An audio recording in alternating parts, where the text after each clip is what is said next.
এখন আমি তোমাদের সঙ্গে বেশ কয়েকটা রিয়াকশন বিষয়ে এই প্রদত্ত 7টা রিয়াকশন নিয়ে আলোচনা করব।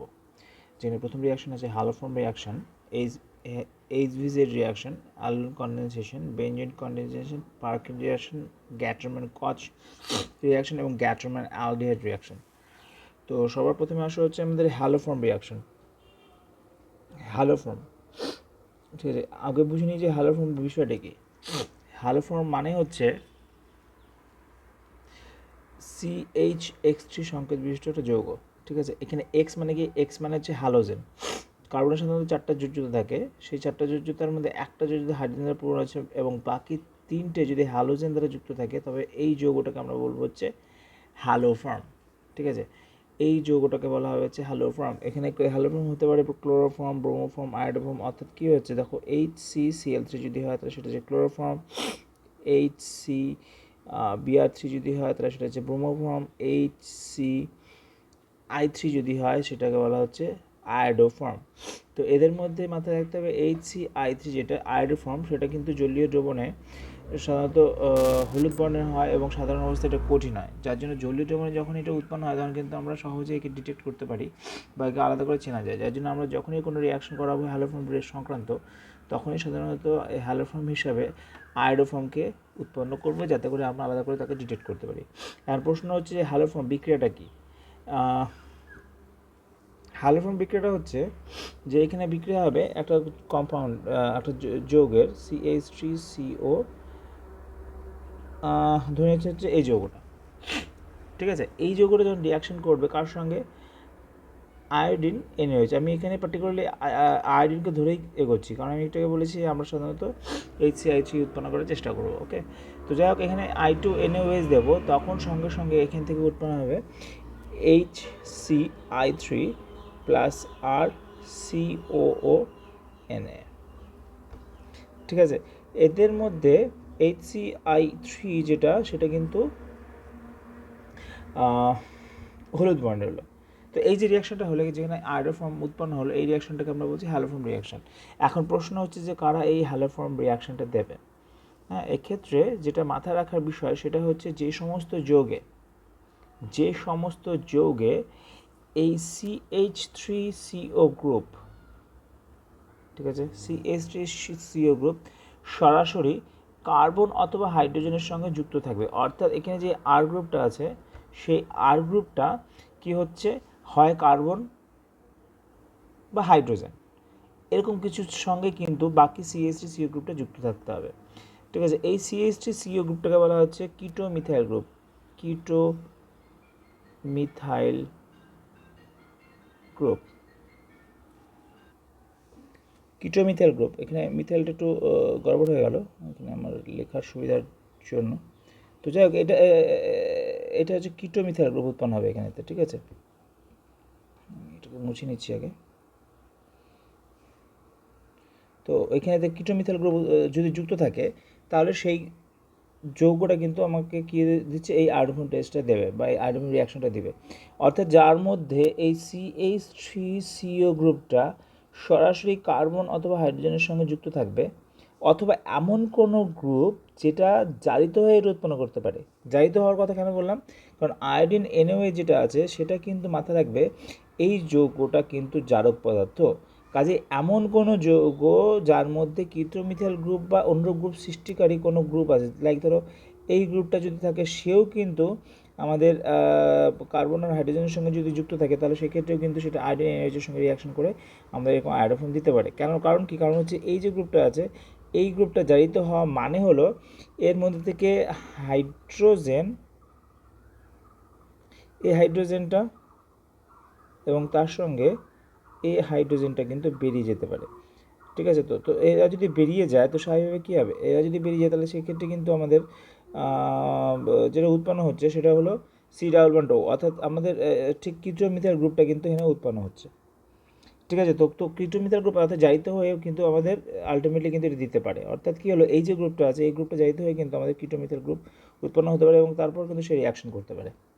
ঠিক আছে, এইবার আসো ডিটেলে যে আমাদের এই রিয়াকশনটা হচ্ছে তো কীভাবে হচ্ছে।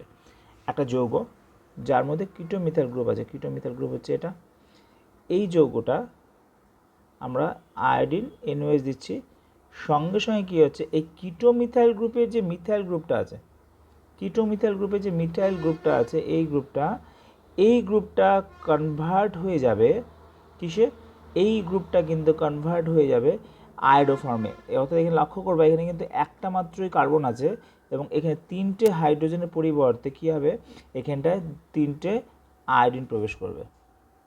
ঠিক আছে, এবার বাকি যেটা পড়ে আছে সেটা হচ্ছে RCO, অর্থাৎ পড়ে আছে হচ্ছে RCO।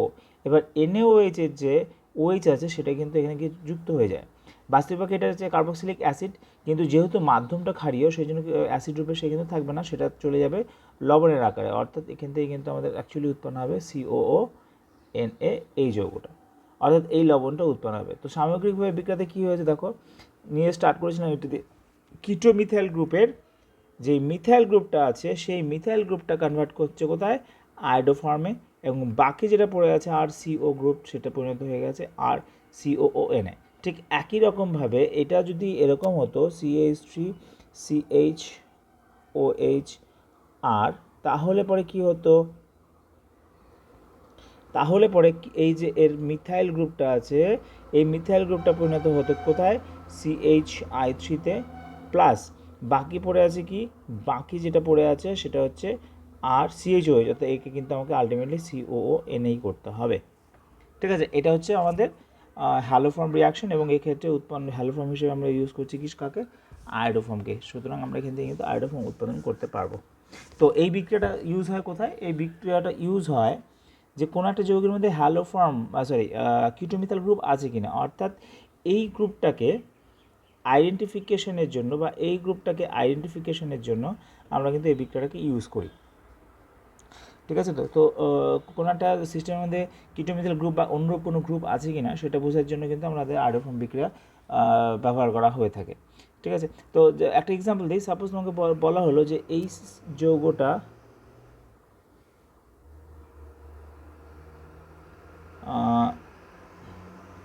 এই যৌগটা এবং এই যৌগটার মধ্যে পার্থক্য নিরূপণ করো, তোমাকে বলা যে পার্থক্য করো।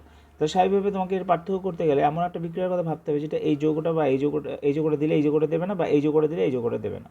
তখন এখানে ভালো করে লক্ষ্য করে দেখবে যে CH3 CH2 CH2 CHO আছে, মানে এই, আর এটার মধ্যে আছে যে CH3 C11O, এই ডিটেলে ঘুরে লিখলাম, এবং লক্ষ্য করো যে এইখানেতে কিন্তু কিটোমিথাইল গ্রুপ আছে। ঠিক আছে, কিন্তু এইখানেতে কিটোমিথাইল গ্রুপ নেই, যার ফলে ও কিন্তু আয়োডোফর্ম টেস্ট দেবে, আরেকজন কিন্তু আয়োডোফর্ম টেস্টটা দেবে না। তো এইভাবে কিন্তু আমরা হ্যালোফর্ম বিক্রিয়ার সাহায্যে আমাদের যে বইয়ের মধ্যে বা আমাদের সিলেবাসের মধ্যে 90% পার্থক্য নিরূপণ, সেই প্রক্রিয়াটা কিন্তু এই 90% কিন্তু কাভার হয় এই আয়োডোফর্ম রিয়াকশনের মাধ্যমে। অর্থাৎ আয়োডোফর্ম রিয়াকশনের মাধ্যমে 90% আমরা পার্থক্য নিরূপণগুলো কিন্তু করতে পারি। ঠিক আছে, আচ্ছা এবার প্রশ্ন হলো 1 নম্বর, তোমাকে ধরো প্রশ্ন করা হচ্ছে যে এই যে CH3CO গ্রুপটা আছে সেটা যুক্ত আছে NH2 গ্রুপের সঙ্গে, একে আয়োডোফর্ম বিক্রিয়া সাড়া দেবে? তো তখন ব্যাপারটা হলো আমাকে বলতে হবে না, সে সাড়া দেবে না। কারণ কি, কারণ হচ্ছে কিটোমিথাইল গ্রুপটা সরাসরি কার্বনের সঙ্গে যুক্ত নেই, এখানে যুক্ত আছে কার সঙ্গে, নাইট্রোজেনের সঙ্গে। ঠিক আছে, তা এবার প্রশ্ন হলো যে কিটোমিথাইল গ্রুপ থাকলেই কি রিয়াকশন দেবে? সেটাও কিন্তু নাও হতে পারে। ঠিক আছে, for example CH3CO CH2CO CH3, এই যৌগটা কিন্তু আমাদের আয়োডোফর্ম রিয়াকশনে সাড়া দেয় না। হ্যাঁ, এবার কেন দেয় না, কারণটা এখন লক্ষ্য করবা যে আমাদের কিটোমিথাইল গ্রুপের আগে পার্টিকুলারলি এইটুকু জায়গা আমরা আগে বাদ দিয়ে হিসাবটা করি একটু, এইটুকু জায়গাকে আমি একটু বাদ দিচ্ছি আপাতত। যাই হোক, দেখো ও কেন বিক্রিয়া করছে এটাকে বুঝে নিয়েছি, কিটোমিথাইল গ্রুপ থাকলে কেন বিক্রিয়াটা হয়। কারণ কিটোমিথাইল গ্রুপের যে মিথাইল গ্রুপটা আছে সেই মিথাইল গ্রুপটা কী হচ্ছে, এই CO কার্বনিল কার্বন দ্বারা কিন্তু প্রচণ্ড রকমভাবে আকর্ষিত হয়, যার ফলে এখানকার যে 3খানা হাইড্রোজেন আছে, ঠিক আছে, সেই 3খানা হাইড্রোজেন কিন্তু H+ রূপে বেরোনোর চেষ্টা করে। অর্থাৎ কী হচ্ছে, এই 3খানা হাইড্রোজেন কিন্তু অ্যাসিডিক হাইড্রোজেন, কেমন? তো এই যদি অ্যাসিডিক হাইড্রোজেন হয় তাহলে স্বাভাবিকভাবে এই কিন্তু রিয়াকশনটা করবে, এই মিথাইল গ্রুপে কিন্তু রিয়াকশন করে, এবং যার ফলে কী হয়, হাইড্রোজেনটা আয়োডিন দ্বারা রিপ্লেসড হয়ে CI3 রূপে পরিণত হয়, এবং তারপরে এখান থেকে কিন্তু উৎপন্ন হয় CHI3 ভেঙে গিয়ে। ঠিক আছে, তো কাজেই এ কিন্তু রিয়াকশনটা করে বিকজ অফ এই CO গ্রুপটা এর সঙ্গে যুক্ত আছে। এইবার যদি আমরা টোটাল ওই যেই গ্রুপটা যৌগটার কথা বললাম সেই যৌগটার কথা বিচার করি, তাহলে লক্ষ্য করবে যে এই যৌগটার মধ্যে কি হচ্ছে, এই যৌগটার মধ্যে CH2 গ্রুপ যেটা, আমাদের এই গ্রুপটা কিন্তু এবার বেশি অ্যাক্টিভ হয়ে গেছে। কেন কি, এই পাশেও CO গ্রুপ আছে, এই পাশেও CO গ্রুপ আছে। আর CO গ্রুপ থাকা মানে কি, আকর্ষণটা এবার এদিক থেকে জোরালো হয়ে গেছে। এই জোরালো আকর্ষণের জন্য কিন্তু এই যে CH2 গ্রুপ, মিথিলিন গ্রুপ, এই মিথিলিন গ্রুপের যে হাইড্রোজেনগুলো আছে সেগুলো বেশি সক্রিয় হচ্ছে, এবং যার ফলস্বরূপ এবার আয়োডিন এই হাইড্রোজেনের বা এই হাইড্রোজেনের প্রবেশ না করে ও ঢুকবে কিন্তু এই হাইড্রোজেনের পরিবর্তে, এবং এর ফলস্বরূপ এখান থেকে কিন্তু আমাদের উৎপন্ন হবে CH, C+O, CI3, C+O, CH3, sorry এখানে I3 হবে না, I2 হবে, ঠিক আছে। এবং যার ফলে কিন্তু ও এই রিয়াকশনটা দিবে না। তার মানে কি, কিটোমিথাইল গ্রুপ থাকলে হবে না, সেই কিটোমিথাইল গ্রুপের যে মিথাইল গ্রুপটা আছে সেই মিথাইল গ্রুপটা সে অ্যাক্টিভেটেড কিনা সেদিকে কিন্তু লক্ষ্য রাখতে হবে, আদারওয়াইজ ও এই বিক্রিয়া কিন্তু সাড়া দেবে না।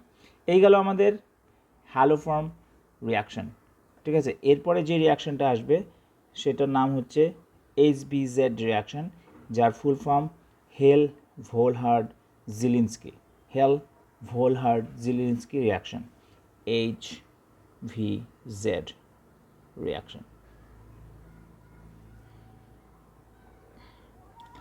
ঠিক আছে। তো এই HBZ রিয়াকশন এখানে কি হবে, এইখানে আমাদের যেটা ডিসকাশন হবে সেটা হচ্ছে আলফা হাইড্রোজেনের উপর বেস করে।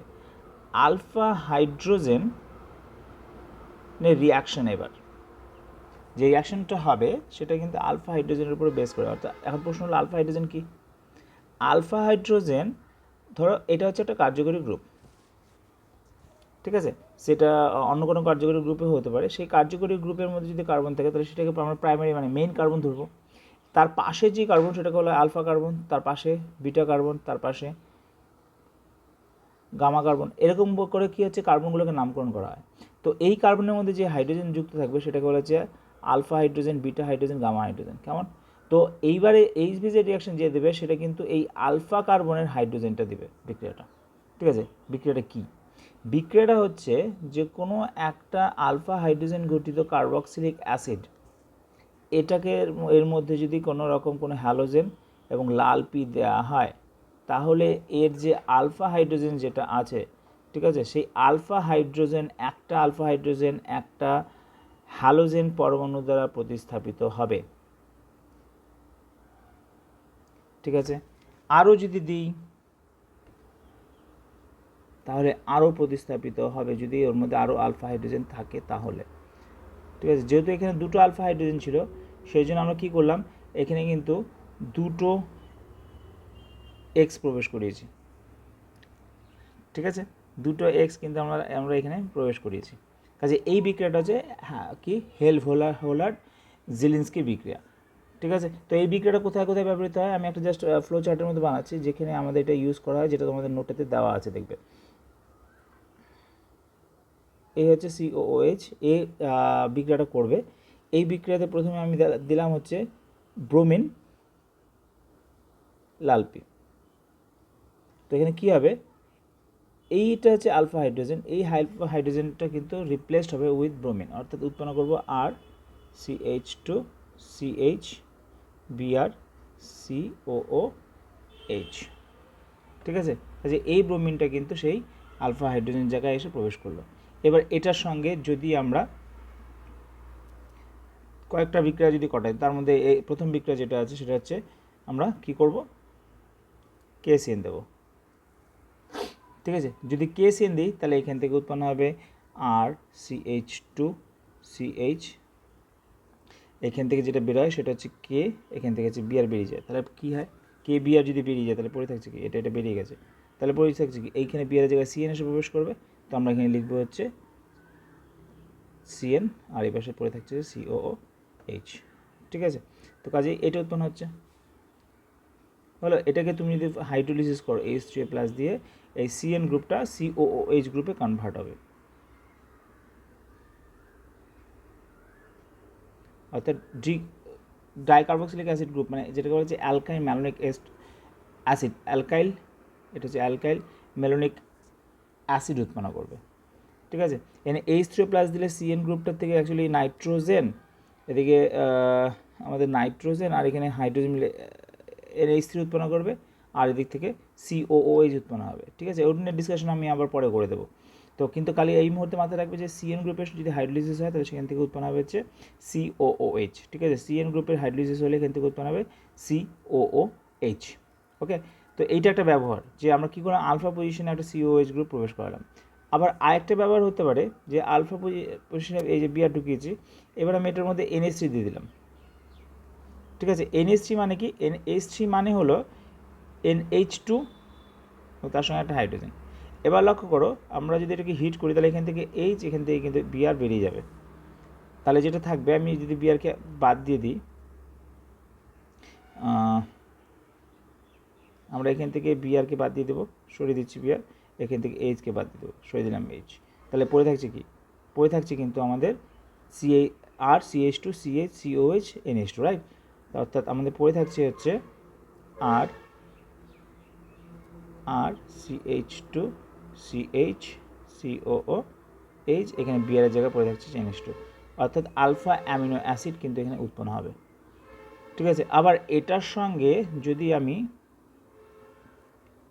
আরেকটা বিক্রিয়া করাই, কার, NaOH এর, NaOH এটা যদি বিক্রিয়া ঘটানো হয়, ঠিক আছে, তাহলে কি উৎপন্ন হবে, তাহলে সেক্ষেত্রে আবার সেই আগের মতোই এখানে Na, ওখানকার বিআর বাদ, ঠিক আছে। তাহলে কী হবে, বিআরের জায়গায় OH গ্রুপ গিয়ে প্রবেশ করবে, তাহলে আমরা পাবো কি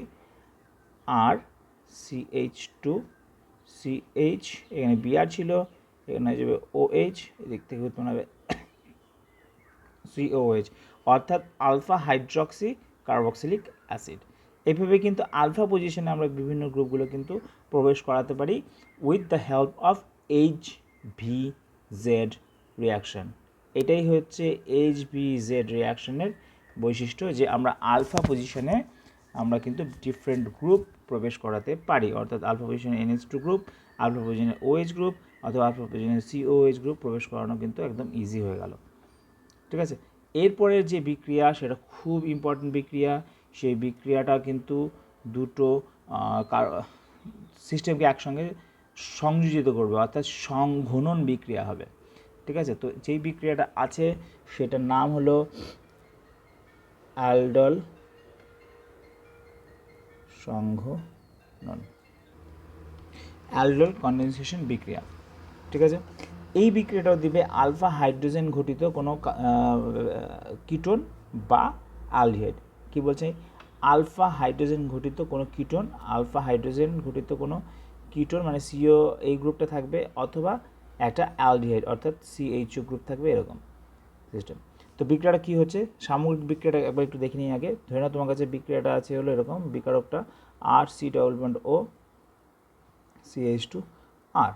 এটার সঙ্গে তুমি যদি একটা ক্ষার NaOH এর বিক্রিয়া ঘটাও, তাহলে এখান থেকে যেটা উৎপন্ন হয় সেটা হচ্ছে RCOH, ঠিক আছে, CH2R CH R C⋯OR,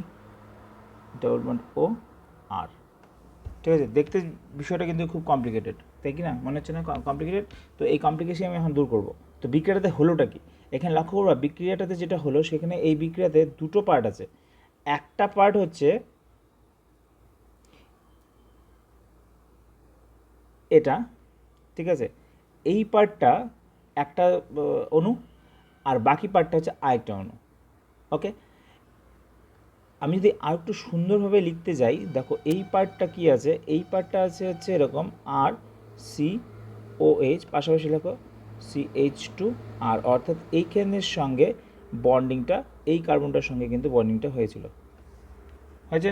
আচ্ছা, আর এইখান আরেকটা পোর্শন যেটা আছে সেটা কি আছে, সেটা আছে এরকম, পাশাপাশি লিখবো RCH C⋯OR, মানে এটাকেই জাস্ট উল্টো করে লেখা হয়েছে, ঠিক আছে। কিন্তু কি হয়েছে, বন্ডিংটা হয়েছে এই আলফা কার্বনের সঙ্গে এই কার্বনটার, ঠিক আছে। আমি যদি এইটাকে পেতে যাই, আমি কি করব, এখান থেকে হাইড্রোজেনকে সরাও, এখানে ডাবল বন্ড করে দাও, তাহলে পরে দেখো এটা আর এটা কিন্তু প্রায় সমতুল্য, জাস্ট এখানে কী করতে হবে, একটা হাইড্রোজেন দিতে হবে, দুটো অণু কিন্তু একই অণু, ঠিক আছে। তো তো এই জন্যই আমি বলছি যে বিক্রিয়াটা কী হচ্ছে। দেখো বিক্রিয়াটা যেটা হচ্ছে সেটা হচ্ছে আর সি ডাবল বন্ড ও CH2R লিখলাম আমরা। লেখার সঙ্গে সঙ্গে যখনই আমরা এটার মধ্যে NaOH দেবো তখনই মাথায় রাখবা NaOH ক্ষার ও কী করবে, আলফা হাইড্রোজেনটাকে পুরো টানতে শুরু করবে, ঠিক আছে। মানে আলফা হাইড্রোজেনটা H+ রূপে বেরোবে। তার মানে কী হচ্ছে, আমরা আলফা হাইড্রোজেনটা এখানে একটু যদি খুলে লিখি, দেখো আলফা হাইড্রোজেন, একটা আলফা হাইড্রোজেনকে আমরা একটু খুলে লিখবো এই। তাহলে NaOH কী হচ্ছে, ও যেহেতু ক্ষার ও আলফা হাইড্রোজেনকে আলফা হাইড্রোজেনকে ও কী করবে, টানতে শুরু করবে, অর্থাৎ ও এখান থেকে বেরিয়ে গেল। তাহলে এটা যদি বেরিয়ে যায় তাহলে কী হবে, এই আলফা কার্বনের উপর একটা নেগেটিভ চার্জ আসবে, অর্থাৎ এখান থেকে উৎপন্ন হবে এটা আর সি ডাবল বন্ড ও CH-R। সো আমরা এখানে এই যে জিনিসটা উৎপন্ন হচ্ছে আমরা এরকমভাবে না দেখে একদম সিম্পলভাবে যদি দেখাই, তো আমরা এখানে যেটা করছিলাম, আমি একটু বাইরে গেছিলাম যার জন্য ভিডিওটা এখানে ক্র্যাক হচ্ছে আর কি। তো যাক, এখানে যেটা করেছি সেটা হচ্ছে প্রথমে NaOH দিয়েছি এবং আলফা হাইড্রোজেনকে সরিয়েছি, যার ফলে উৎপন্ন হয়েছে RCO CH- এবং R। তো আমি একটু যেটা বলছিলাম যে আমরা এখানে এত ডিটেলে না করে আমরা ভাববো কীরকমভাবে প্লাস মাইনাস হিসাবে আমাদের ভাবতে সুবিধা হয়। সেই জন্য তো আমরা কী করবো, যে এখানে যে আলফা হাইড্রোজেনটা আছে, যে আলফা হাইড্রোজেনটাকে আমি সরিয়েছিলাম এখানটায়, এই আলফা হাইড্রোজেনটা এখানে থাকলো ধরো। তো আমরা কী করবো, এখান থেকে এই বন্ডটাকে আগে ছিন্ন করবো। বন্ডটাকে ছিন্ন করে আমরা ভাববো কি, যে এটার উপরে মাইনাস, এটার উপরে হচ্ছে প্লাস ভেবে নিলাম। এরকম আরেকটা অণু নিব যেখানটা কী হবে, কার্বনিল কার্বনের উপরে প্লাস মাইনাসের হিসাবটা আসবে, অর্থাৎ কার্বনিল কার্বনের উপরে আমি হিসাব করবো প্লাস অ্যান্ড মাইনাস। তো কার্বনিল কার্বনের ক্ষেত্রে কী হবে, আমি একটা বন্ধন ছিন্ন করলাম, অক্সিজেনের উপরে মাইনাস দেবো এবং কার্বনের উপরে প্লাস দেবো, এবং যার পর কী করব, প্লাসের সঙ্গে মাইনাস এবং মাইনাসের সঙ্গে প্লাসকে কিন্তু আমরা জুড়ে দেবো। অর্থাৎ আমি কী করছি দেখো, আমরা প্লাসের সঙ্গে মাইনাস এবং মাইনাসের সঙ্গে প্লাসকে কিন্তু জুড়ে দেবো। অর্থাৎ কী হচ্ছে, এই কার্বনের সঙ্গে এই কার্বনকে জুড়বো এবং এই হাইড্রোজেনের সঙ্গে এই অক্সিজেনকে জুড়বো। সো এখান থেকে আমরা কিন্তু পাবো কি, আমি জিনিসগুলোকে একটু পরিষ্কার করে লিখি তাহলে বুঝতে সুবিধা হবে। আমি করলাম কি দেখো, এবার এইখান থেকে হাইড্রোজেনকে সরিয়ে দিই, ঠিক আছে। এইবার কি করলাম, আমি এটার সঙ্গে এটাকে জুড়ে দিলাম, হলো। আর এই হাইড্রোজেনটাকে নিয়ে চলে এলাম কোথায়, এই অক্সিজেনের সঙ্গে। তো যার ফলে এখানে কিন্তু আমরা পেয়ে যাচ্ছি এটা, অর্থাৎ কী হলো, এবার আর প্লাস মাইনাস থাকবে না, যেহেতু প্লাসের সঙ্গে মাইনাস, মাইনাসের সঙ্গে প্লাস জুড়ে গেছে, পেয়ে যাচ্ছি কিন্তু এটা। সুতরাং আমাদের উৎপন্ন হচ্ছে কি, RCOCH, এখানে হচ্ছে RCOCH, এটার সঙ্গে আর ছিল, এই কার্বনের সঙ্গে জুড়েছে হচ্ছে এই কার্বনটা, যার সঙ্গে অক্সিজেন OH হিসেবে আছে, একটা আর নিচের দিকে আছে, আর হচ্ছে CH2R। কাজে এইটা উৎপন্ন হবে। এটা হচ্ছে অ্যালডিহাইড কনডেনসেশন। কনডেনসেশন কেন, কারণ দুটো অণু একসঙ্গে যুক্ত হয়েছে। আরেকটা এক্সাম্পল দিই, ধরো তোমার কাছে আছে এটা CH3 C ডাবল বন্ড ও CH3। তাহলে আমাদের এখানে আগে আলফা হাইড্রোজেনের কথা চিন্তা করতে হবে। আলফা হাইড্রোজেন কোনটা, আলফা হাইড্রোজেন হচ্ছে এটা। তো এই আলফা হাইড্রোজেনের জন্য আমরা কী করছি, আমরা এখান থেকে লিখবো হচ্ছে CH3 C ডাবল বন্ড ও CH2, এটা হচ্ছে মাইনাস, পাশাপাশি লিখে রাখবো H+, ঠিক আছে। এটা হচ্ছে আলফা হাইড্রোজেন। এবার আরেকটা অণু নেব, নিয়ে কী করবো, CH3, এবার প্লাস মাইনাসটার হিসাবটা হবে কোথায়, এই কার্বনিল কার্বনে, অর্থাৎ আমরা কার্বনিল কার্বনের উপরে লিখবো হচ্ছে এটা প্লাস, এটা হচ্ছে মাইনাস, এবং মাথায় রাখবো যে এই বন্ডটা কিন্তু এই থেকে এদিকে আসতে হবে। সুতরাং কী করব, এবার আমরা এই এইচের সঙ্গে এই ওকে কিন্তু আমরা জুড়ে দেবো, ঠিক আছে। তো তো এখান থেকে কী উৎপন্ন হচ্ছে, তাহলে এখান থেকে উৎপন্ন হচ্ছে দেখো CH3 C ডাবল বন্ড ও CH2, এটার সঙ্গে এই কার্বনটা জুড়লো, উৎপন্ন হলো C, হলো OH, এদিক থেকে হয়ে গেল হচ্ছে দুটো CH3, এখানে একটা এখানে একটা। এরপরে এই সিস্টেমটাকে যদি আমি হিট করি তাহলে কিন্তু এক অণু জল কিন্তু এখান থেকে বেরিয়ে যেতে পারে। অর্থাৎ কী হচ্ছে দেখো, আমাদের এখান থেকে OH, এখান থেকে কিন্তু একটা H বেরিয়ে যেতে পারে। সুতরাং এখান থেকে কিন্তু আমাদের আলটিমেটলি উৎপন্ন হতে পারে CH3 C ডাবল বন্ড ও CH ডাবল বন্ড C, উপরে CH3, নিচে CH3। সেই একই ঘটনা কিন্তু এদিকেও হতে পারে, অর্থাৎ এইটা যদি আলফা হাইড্রোজেন হিসাবে ট্রিট করি তাহলে আরেক অণু কিন্তু CH3 COর সঙ্গে কিন্তু যুক্ত হয়ে ও কিন্তু এই পাশ দিয়ে যুক্ত হতে পারে, অর্থাৎ এই পাশ দিয়েও কিন্তু উৎপন্ন হতে পারে এরকম CH3 গ্রুপ সংযুক্ত হতে পারে, ঠিক আছে। যার ফলে এটা কিন্তু উৎপন্ন হতে পারে। হ্যাঁ, কিন্তু আমাদের বইতে কিছু এক্সাম্পল আছে, সেই এক্সাম্পল করার ক্ষেত্রে তখন কিন্তু আমরা এটা ডিটেলে দেখে নেবো যে এটা উৎপন্ন হচ্ছে, ঠিক আছে। তো এটা একটু মনে করাতে হবে আমাকে যে অ্যালডিহাইড কনডেনসেশন বিক্রিয়া আরও ডিটেলে বোঝার ব্যাপার আছে। আমি পরে একটা ভিডিও না বানাবো শুধুমাত্র অ্যালডিহাইড কনডেনসেশনের উপরে বেস করে এবং বইয়ের থেকে, ঠিক আছে। এই হচ্ছে আমাদের অ্যালডিহাইড কনডেনসেশন বিক্রিয়া, ঠিক আছে। আচ্ছা, এরপর আসা হচ্ছে বেনজোইন কনডেনসেশন, আরেকটা সংগঠন বিক্রিয়া, সেটা হচ্ছে বেনজোইন সংগঠন কনডেনসেশন। তো এখানে কী হচ্ছে, বেনজোইন যেটার সংকেত হচ্ছে সিএইচও বেনজেনিকের মধ্যে, এটার নাম হচ্ছে বেনজোইন, সংগঠন বিক্রিয়া হবে কেসিএন ইন ইথানল। এক্ষেত্রে যেহেতু এটা সংগঠন বিক্রিয়া, সেই জন্য আমরা কী করব, দুটো সিএইচও গ্রুপকে ঠিক এইরকমভাবে তুমি লিখে রাখো, এই আরেকটা বেনজেনিক এদিকে, এই হলো। এইবার কি করব, একটা হাইড্রোজেনকে আমি পুরো এখান থেকে খুলে নিয়ে এসে এটার সঙ্গে লাগিয়ে দেবো এবং এটার সঙ্গে একটা বন্ড করে দেবো। এইটা হচ্ছে আমাদের বেনজিন সংগঠন বিক্রিয়া, ঠিক আছে, দুটো যুক্ত হলো আর কি, এগুলো হলো। এটা হচ্ছে বেনজিন সংগঠন বিক্রিয়া। আচ্ছা, বাকি বিক্রিয়া থাকছে আমাদের 5-6 নাম্বার, পার্কিন বিক্রিয়া এবং গ্যাট্রামেন অ্যালডিহাইড সংশ্লেষণ। এটা আমি পরে তোমাদের সঙ্গে ডিসকাশন করছি, এই মুহূর্তে আমার একটা কাজ আছে, পরে দেখছি। হ্যাঁ।